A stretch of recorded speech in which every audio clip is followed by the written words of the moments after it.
Today, my guest is Bernice Hunt.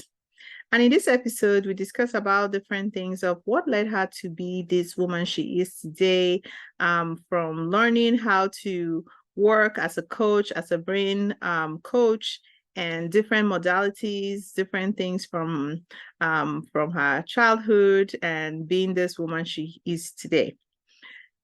It started out like this.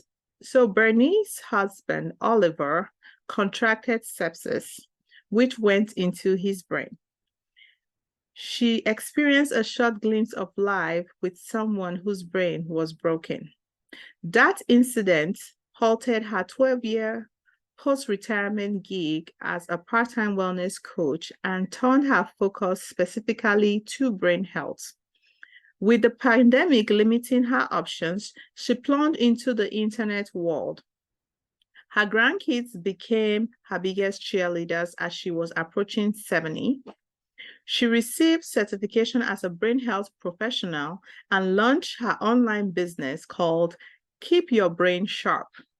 She is loving it, all the challenges and all, and learning to feel the fear and do it anyway. Let us meet Bernice Hunt. Hello, everyone. Welcome to another episode of the Gabby U Show. Today, I have an amazing guest, Bernice Hunt. Bernice, welcome to the Gabby U Show. Thank you so much, Gabby. I'm so happy to be here. Yes, awesome. So we are going to get started. So the first thing I'm going to ask you, my favorite icebreaker question is, I want you to tell us, what is your favorite food? Okay. I have a favorite breakfast and a favorite like lunch or dinner one. So I couldn't make a decision. So Yeah. okay. All right. So my favorite food in the morning is my fruit and nut quinoa. Okay. I love it. My husband thinks I'm crazy because I eat it just about every morning. He says, "Are you not tired of that?" And I'm like, "I love it." No, I love it. And so that is definitely my favorite. But I was thinking that's not my favorite all day long kind of Yes. for breakfast. Okay, so but I love that. And the other thing would be my black bean mushroom burger. Okay now. Mm. Oh. I love that. I love that. Okay. I can make the patty myself with a homemade recipe, but a lot of times I just go over to Chili's. The restaurant Chili's has one this Oh, very wow. well done, Okay. and so I'll sneak over there and get it if I don't feel like, if I run out of burgers, I don't have any frozen in my freezer or whatever. I just said, well, instead of making that all the black bean burger patties again, it's going to take a while. I'll just go get that. But with Yes. mushrooms, oh my gosh, I love that. Okay. I eat that every night. Oh, wow. All right now. Okay. Yeah. And for dinner, do you have? Yes, that's my dinner. That would be my lunch and dinner, my black bean mushroom Okay. burger thing. Okay. And then during the morning, all the way from morning all the way until like 1 o'clock, I can have my quinoa. If I haven't eaten breakfast, I'll have my fruit Yes. and nutty quinoa. So if I had those two things, I'm Mm-hmm. set. You don't have to worry. Like life is good now. Your life is good. You have to worry about me. That's like that your superpower food. I'm good. Okay, that sounds delicious. I like that combination. I haven't might be something I might have to try putting the fruits in quinoa. I do it sometimes. Oh, Most of the times I do the quinoa more like an alternative for rice. I don't eat right. it like the cereal form, but Mhm. I know one of my daughters, she would do it more than me. So I'm thinking like, okay, that would be a good one, the quinoa with Mm. fruits. I've The never really more, tried. oh my gosh. Yeah. And you eat it warm, right? It's warm. Yeah. Yes, you can eat it warm, but I can eat it cold too. It doesn't matter. Like I'll eat some, Okay. and if I don't finish it, and I'll put it aside, and I'll come back, and it's cold, and Mhm. I still eat it. My husband's like, "How can you eat that?" I said, "Because it's so good." He said, Like, "You need yeah, to warm guy, it you up." don't understand. You're like, I said, "I don't care. It's good." Yeah, okay, try that's it, try it. awesome. Yeah. Well, you guys hearing that, you can try it out and see. All right. So the next thing I want to ask you, what is your favorite quote? I know we do have a lot of quotes, but there is always this Ah, one that we stand up yeah, to, like we yeah, keep in our yeah. heart, close to us. So I want you to share that with us. hmm Well, once again, I have two that I fall back on all the time, and one is from the Bible. It's Philippians 4:13. It's I can do all things through Christ which strengthens me. I mean, that will get me if I'm like trying to figure out, am I going to able? Mm-hmm. I just have to. I can do all things Yes. through Christ. So I'm doing. I lean on that a lot. And then the other one, functional for me is feel the fear and do it anyway. That gets me through too. I mean, it's okay to be a little fearful about whatever, but if you have a reason why that you want to get something done, scared or not, do it through the fear, Mm. and that gets me through too. So those two are really my favorite ones that I draw on a lot Yes. Those are when I'm awesome ones. stumbling or procrastinating or you Mm-hmm. know double think, thinking myself, so those help me. Yeah, those are awesome ones. I hope you guys are listening and writing this down. I always say that, write, make notes. If you go back, listen to all these podcasts, you're gonna get a whole nice list of Yeah. quotes. Yeah, I was talking to my other podcast guest that I probably need to do an episode where I just take all the clips of all the quotes of all my Wow. guests. It will be the favorite quotes of all my guests. You know what? I'm Yeah. saying it, and I think I'm gonna do it. That would be wonderful. Yes, yes, yeah. All right. So I want us to go into for you to share how you believe you have become this woman today, from your victories, from your struggles, childhood, career, just go in all as much as you can. The floor is yours. We got time. Yes. Okay. The first thing that comes to mind is my mom. Mhm. My family, first of all, because I was placed in a loving family. Everyone cannot say that. I realize that, but I was fortunate enough to, come into a loving family. My mom, my grandmother, and my grandfather, and just my aunts and uncles, and all of them was a loving family. But the thing that I think has directed me this way, and even led into when I was my former years, I was teaching, was my mom was such a caring person. She cared about other people, and she was always um, having people in our house. She, Mm. a little girl that came to stay with her father from Louisiana when she was like in junior high school, and her father lived across the street from us, and she didn't have any family or whatever. And her father, I mean, he wasn't, I guess, accustomed, to taking care of kids, so she bonded with my older sister and was always there. And then my mom just, basically asked her father if she could take care of her, and she brought her in and she became like our sister. She's our sister until this day. In fact, my children did not even know that she wasn't our blood sister until they were grown, because there was never a need to mention it. We didn't like hide it from people, but it was just never. And her kids, now her kids, are my nieces and nephews and their children now, and that's all because of my mom being a caring and loving person and caring about other people that she saw that had a need. And I saw her do that over and over again. And she worked on the base, and so Air Force Base, and so there are a lot of military, the people that would be there that were away from home over the holidays and stuff. So every holiday, we would have people we did not even know, sitting at our table, having Thanksgiving meal or Christmas meal or whatever, because my mom had invited them over, Yeah. and I mean, of all nationalities, basically, but it didn't matter, it was just, we'd have, and we just kind of accept that. We'd like, who is this? Oh, this is so and so. Okay, and she was like that. She formulated a young girls club when I was little, teenage girls, high school girls, and they would meet like once a week or twice a month or something like that, and just talk about women things, girl things or whatever. And these were not even her children, it's just children in the neighborhood that she saw had a need, and she was trying to help them. And she just had that caring spirit, all that we watched and we saw all right. And with older people too, she had older people that she would visit and bring things to and invite them over on the holidays and stuff because they had no living relatives around or stuff like that, and she was always taking care and caring for people. And I think me seeing that, got in me.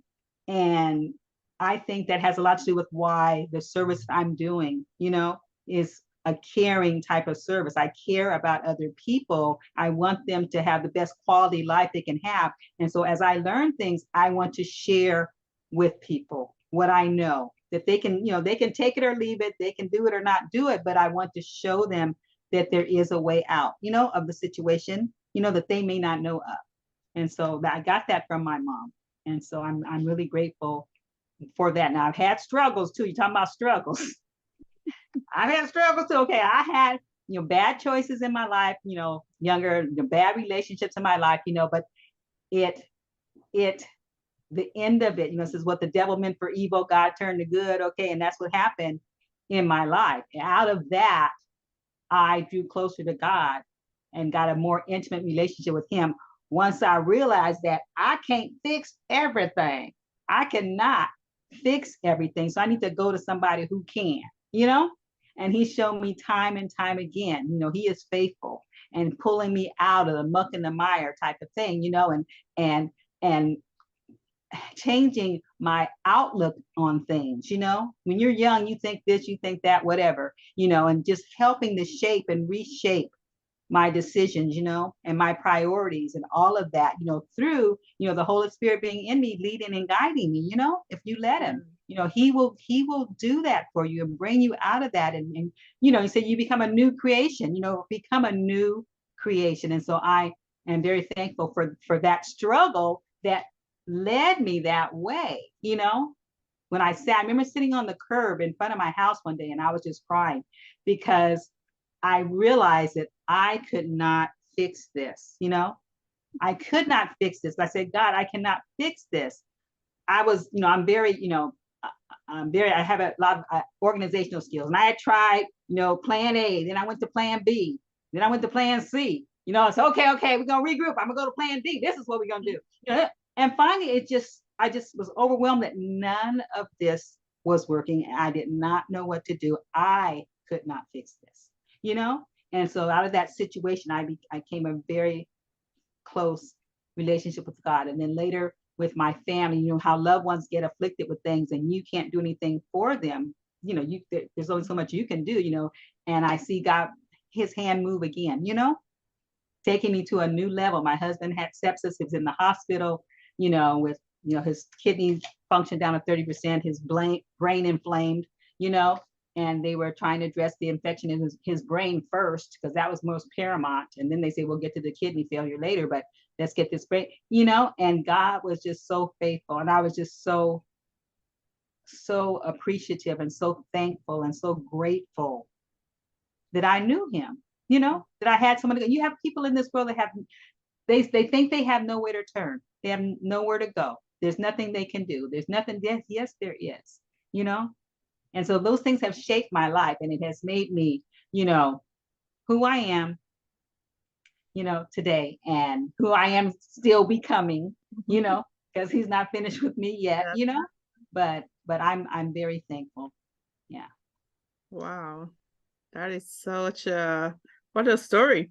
Looking at all the weaves of it, from your mom, how she has encouraged you, and definitely those things also play a role too in how, navigating through all your struggles as well. It's such a blessing that, to grow up in a home with so much love, because unfortunately there are many people that did not. And, they have all these struggles still so many, many years, and it's something they have to come off it. And there was something you said about how a lot of times too, when people feel like there's nothing else in this world they can do, it's like they give up. And I think that's where sometimes hearing of suicides is that when people give up, they're like, I don't know anything else to do.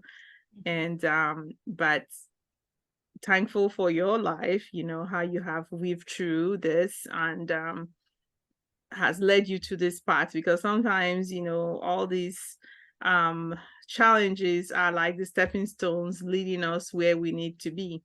And sometimes, we kind of give up climbing, stepping on those stones. They're like, oh, so painful. I can't do this, Oh, no, this stone. No, no, no, no. I'm not going to step on that stone anymore. I'm going to stop here, like, no. Mhm. And eventually it's like, okay, you know what? I have to overcome this. I have to step on this stone to take me to the next level. And looking back now, you'll be like, okay, all those things were meant to happen to get me where I am. And I know that time, when you are in that deep hurt, you might not see the reason. And we ask God, like, why am I going through this? This woman is not going through this, Mm-hmm. And it's just knowing that, where there's life, there is hope. There's always a way. It might not be immediately, it might take years. It might be a very long struggle, very painful time, many years, but eventually we can get through it if we just keep that mind, keep that faith that we can go through this. Yeah. Exactly. That is so great to hear from you, this story. Yeah. So, what would you say you are most proud of as a woman today?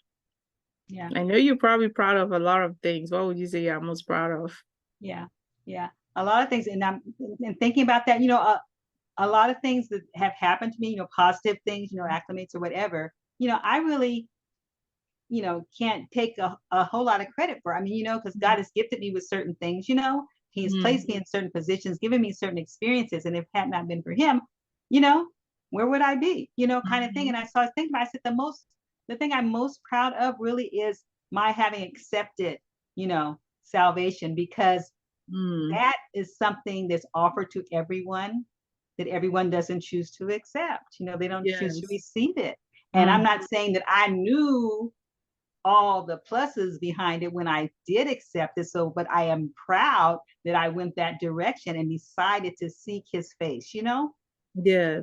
and I am very pleased, and happy that I made that decision, because He's never left me. He's never forsaken me, and whatever, sometimes I'm shocked at different awards and things that may have been presented with and whatever, because I'm like, well, I mean, but God gives you favor, He gives you favor, and He also gives you, witty ideas and inventions and all those kind of things. So you'll do something that's extraordinary, and someone will commend you for doing that. But God His hand was on you, to do that.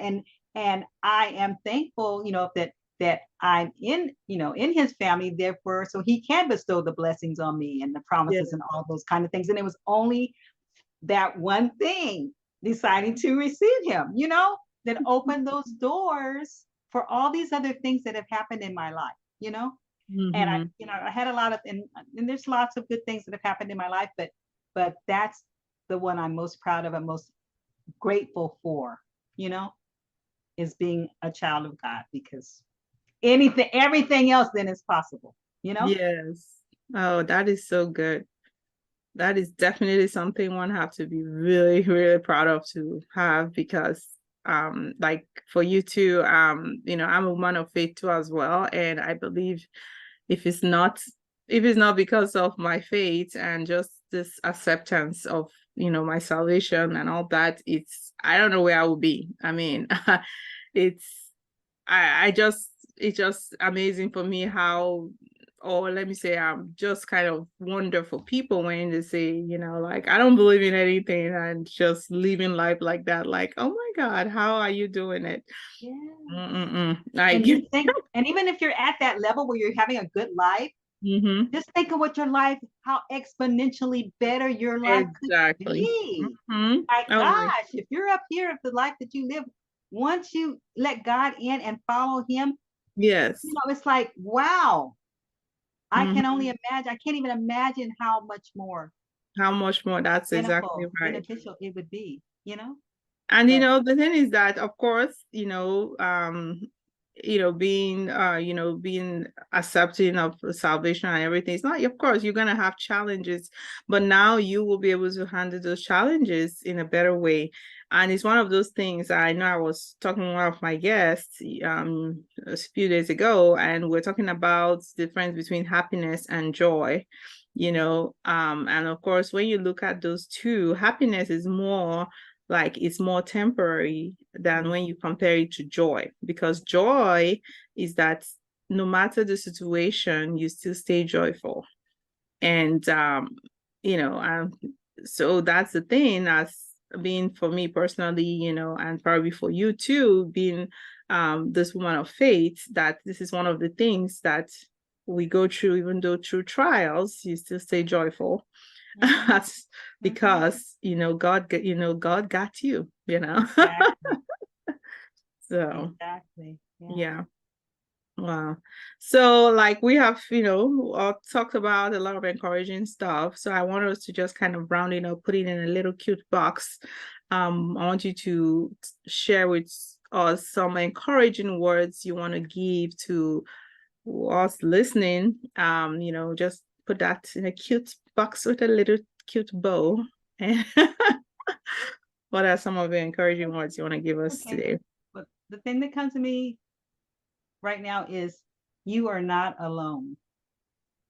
You are not alone. I don't care if you're trying to, create your business. I don't care if you're trying to raise your family, your children, whatever, if you're trying to look for a job or whatever, you are not alone.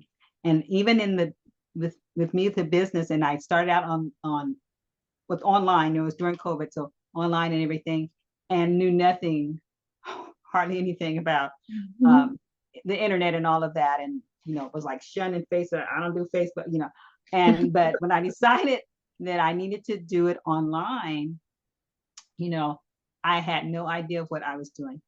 But I found out that there are people that are willing to help you, and God orders your steps. So he's going to direct you to people, that are going to be there when you need them to be there, that are going to help you with this, help you with that. I mean, some volunteering doesn't cost money. Some does cost money because some people it's their livelihood. So yeah, but still, either way, doors open, for you, and the Holy Spirit in you and God guiding you and things. You are not alone. And so that gives me confidence and motivates me, to go ahead and maneuver my way through the things that I need to do, knowing, that there are people there to help, people there to show you how, people there to help you, people that support you. And sometimes you have to ask. I mean, you can't be so prideful, that you're, too embarrassed to ask, or too prideful to ask, or too shy to ask, or whatever. You have to be willing to come out a little bit and take a step. No one knows what you need unless you tell them what you need. That's right.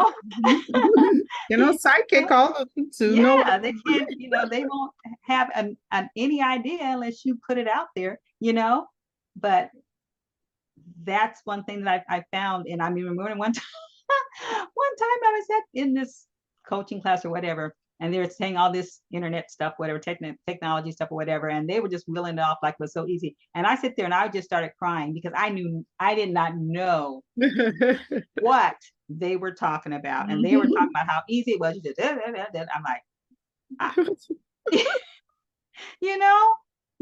but I persevered, I said, okay, I need to find someone to help me.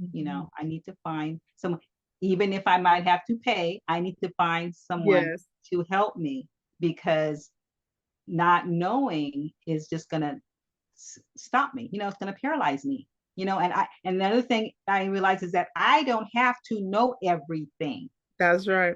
Yes. I don't have to know everything. I just have to have a plan, a system in place. I just have to figure out how this might happen, and then go seek to fill in the gaps that I don't have, And so all that is a learning experience. But through all that, I have been so blessed, and a lot has been taken off my shoulders as I realize I'm not alone, and I don't have to try to do it all by myself. So right. Some things we delegate. Yes. And that's okay. You don't have to be, there was a commercial, I'm woman, I can bring home the bacon and fry it Yeah. up in the pan, You don't have to be that woman. I'm Yes. woman.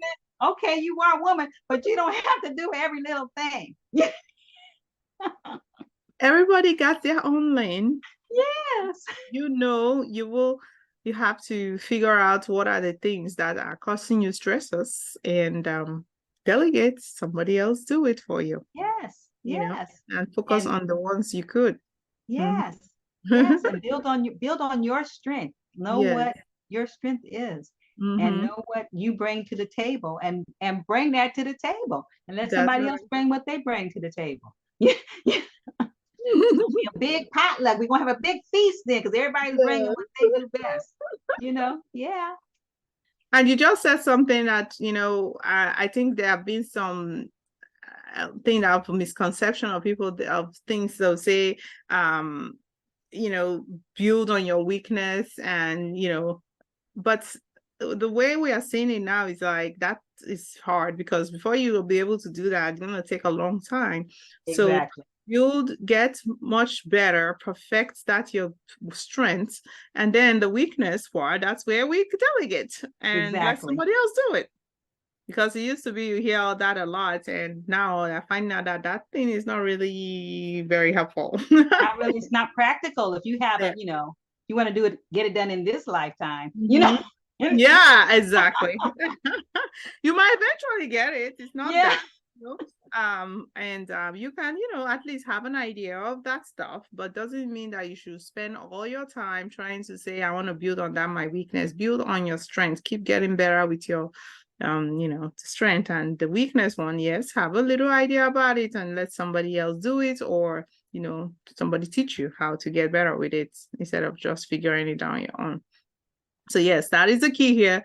You are not alone. Yeah.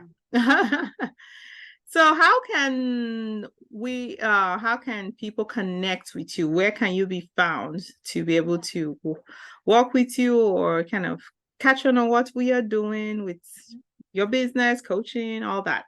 Yeah. Well, the name of my business is Keep Your Brain Sharp. Yes. So that's what I do. I help people and encourage people, support people in keeping their brain sharp because it's never too early and it's never too late to start paying attention to your brain and supporting your brain every way you can. So that's the name of my business. And the best way is my website, keepyourbrainsharp.com. And if you go there, you'll find all kinds of stuff you can get into. You can I have a brain quiz there. I have free classes that you can take. I have courses that you can sign up for. I have a newsletter. I have a resource library where you can get things. And I have, a contact me, page where if you have questions or whatever, you can just, email me, fill out that out and I'll get an email regarding you. So that's the best place to reach me. But I'm also on Facebook, Keep Your Brain Sharp. I have a Facebook page. You can also get on that. I got lots of good stuff for there on new videos that I do and whatever. So would love to have you join our community. Would love to have you come and see what we're all about because your brain's destiny, as I always say, your brain's destiny is in your hands. Yes, that's right. We got to keep the brain sharp. Got to keep it sharp. What else? It doesn't matter. You can be, muscular, tone, bodybuilder, whatever, but you laying in that coffin and say, ooh, they sure look good, but their brain's gone, That's not, we want to get all that That's not thing. good. And the thing I found out about brain health, if you take care of your brain, everything else follows suit. It helps every other organ in your body. That's So right. we're not saying neglect other things. We're saying no, but priority, prioritize and make sure you take care of your brain as you're doing your other things. Yes, that is a big thing, priority. Awesome.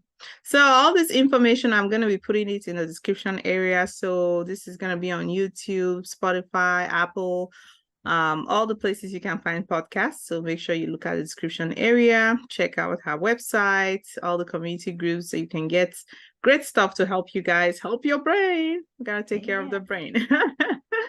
All right. So I'm so glad that we were able to do this today. Thank you again for coming. You are more than welcome. Yes. Thank you for having me. Yeah. So I appreciate it. And so I'm gonna end this episode today. We end it with one of my favorite quotes from Maya Angelou. She says, "When you know better, you do better." All right, people. I will see you next time. Bye-bye.